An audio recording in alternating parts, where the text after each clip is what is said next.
Alors, voici un rappel sur la formule quadratique. Donc, la formule quadratique est une formule qu'on utilise quand on cherche à résoudre une équation du second degré, bien entendu une équation du second degré.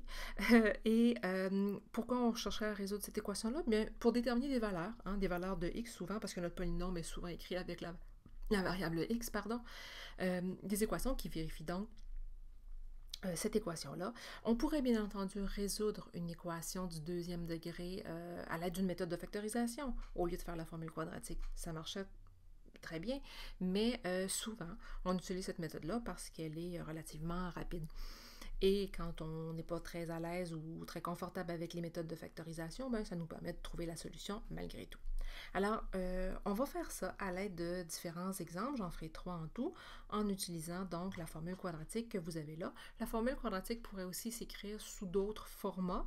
Ce qui est assez standard au Québec, c'est de l'écrire sous ce format-là. Donc, moins b plus ou moins la racine carrée de b carré moins 4ac, tout ça divisé par 2a. Bien entendu, pour résoudre votre équation, elle doit être égale à 0. Donc, il faut s'assurer qu'on a ça au départ. Puis après ça, honnêtement, c'est juste une question de prendre son temps et d'aller placer les différents éléments dans la formule. Alors, allons-y avec le tout premier exemple où je cherche à résoudre l'équation x au carré plus 5x plus 6 qui est égale à 0. Donc, mon équation est déjà égale à 0. Je vois que les paramètres A, B et C que j'aurai besoin d'utiliser sont facilement identifiables ici. La formule est déjà écrite pour moi, donc je vais aller compléter ma formule et aller placer mes différents éléments à l'intérieur. Donc, moins B, ce serait donc moins 5, plus ou moins la racine carrée de B au carré, donc 5 au carré, moins 4 fois la valeur de mon A qui est 1, fois la valeur de mon C qui est 6, divisé par 2 fois la valeur de mon A qui est 1. Voyez-vous ici, là, j'ai seulement été placer mes différents items à l'intérieur de ma formule. Si j'avais eu des coefficients négatifs, par contre, j'aurais été prudente et je les aurais placés, chacun d'eux, là, dans des petites parenthèses pour être sûr de ne pas commettre d'erreurs d'écriture et d'erreurs de calcul par la suite. Donc, je poursuis. Alors, 2 fois 1 ici, c'est bien 2 comme dénominateur. Je vais avoir moins 5 plus ou moins la racine carrée de 25 moins, maintenant 4 fois 1 fois 6, ça donne bien 24. Et là, je vais poursuivre ça en allant simplifier légèrement mon écriture. Donc, qu'est-ce que j'ai? J'ai x, je poursuis ça à droite, tout le monde. Alors, j'ai x qui est égal à moins 5, plus ou moins, donc la racine de 25 moins 24, c'est 1. Donc, la racine de 1, c'est 1. Mais j'aurais très bien pu écrire racine de 1, là, ça n'aurait pas été problématique. Si vous préférez écrire cette étape-là au départ, on peut très bien le faire.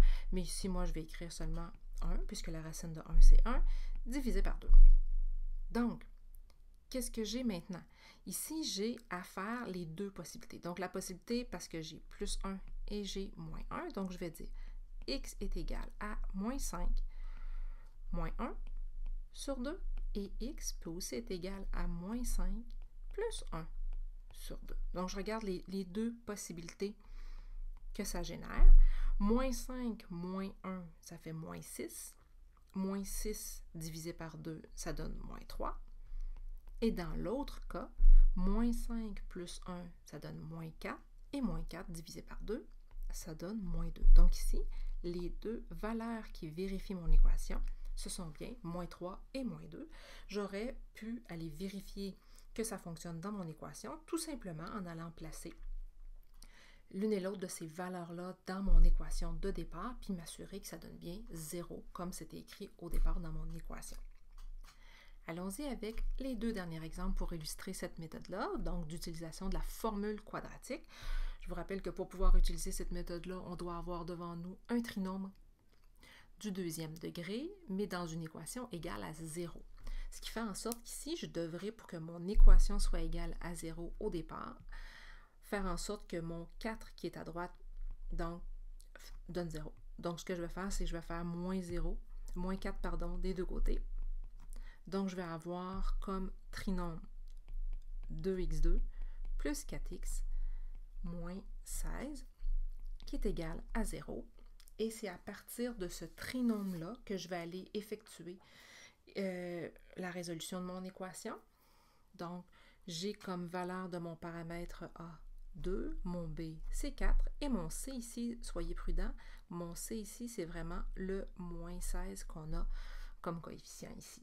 Donc, dans ma formule, je vais aller remplacer mes différents éléments. Donc, moins la valeur de mon B, donc moins 4, plus ou moins la racine de B au carré, donc 4 au carré, moins 4, fois la valeur de mon A qui est 2, fois la valeur de mon C, et ici, je le mets dans une parenthèse pour ne pas créer d'erreur, donc la racine de moins 16, divisé par 2 fois A, donc 2 fois A, c'est 2 fois 2. Donc ici, je vais aller résoudre ça et trouver la valeur numérique de mon expression. Donc 4 au carré, c'est 16.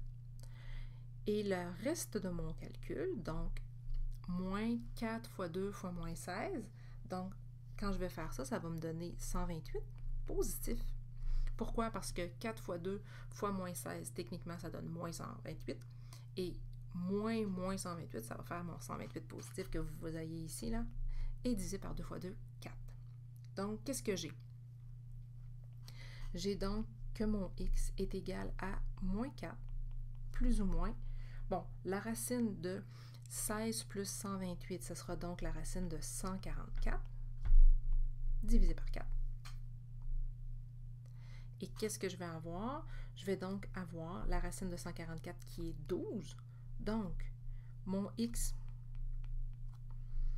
pourrait être égal à moins 4 moins la racine donc de 144, 12, sur 4, ou encore mon x pourrait être égal à moins 4 plus, donc cette racine-là de 144 qui serait 12 divisé par 4. Alors, qu'est-ce que je vais avoir dans le premier cas? Moins 4 moins 12, ça fait négatif 16, et négatif 16 divisé par 4, ça donne négatif 4. Dans la deuxième, moins 4 plus 12, ça donne 8, et 8 divisé par 4, ça donne 2. Donc, les deux solutions possibles à mon équation, ce serait moins 4 et 2. Et on pourrait aller le vérifier en allant placer ça dans notre équation de départ pour s'assurer que ça donne bien la valeur numérique qui est indiquée. Je poursuis ça avec un dernier exemple. Donc ici, je dois mettre d'abord mon équation égale à 0. Pour faire ça, je me débarrasse en fait de mon 15. Je vais faire ça de chaque côté. Je vais donc avoir le trinôme carré suivant qui serait équivalent. Et au niveau de la résolution, j'ai bien donc une équation égale à 0 avec comme valeur de A, de B et de C les valeurs suivantes. Faites bien attention, ici le C c'est négatif 15. On devra être prudent en utilisant ça dans notre formule quadratique. Donc, je place ces éléments-là dans la formule. Alors, moins B, moins 26, plus ou moins la racine de B au carré, donc 26 au carré, moins 4 fois la valeur de mon A, 8, fois la valeur de mon C, soyez prudents, moins 15. On va faire la racine de ça dans quelques instants, divisé par 2 fois A, donc 2 fois 8. Donc, si j'effectue rapidement ces différents petits calculs-là, je vais obtenir ici, donc 26 au carré, 676, et moins 4 fois 8 fois moins 15, ça nous donnera 480 positif, bien sûr, donc je vais faire 676 plus 480, et tout ça sera divisé éventuellement par 16, puisque c'est le résultat de 2 fois 8. Ensuite, je vais aller légèrement simplifier tout ça, moins 26, plus ou moins. Donc, la racine de 676 plus 480, ce serait la racine carrée de 1156. Tout ça divisé par 16. Et là, la racine de 1156 étant 34, on va avoir les deux possibilités suivantes. Moins 26 moins 34 divisé par 16, ou encore x est égal à moins 26 plus 34 divisé par 16, puisque la racine de 1156 est de 34.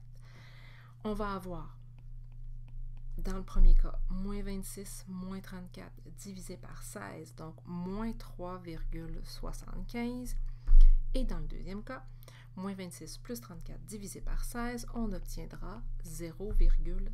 Donc, ce seraient les deux valeurs qui vérifieraient l'équation de départ.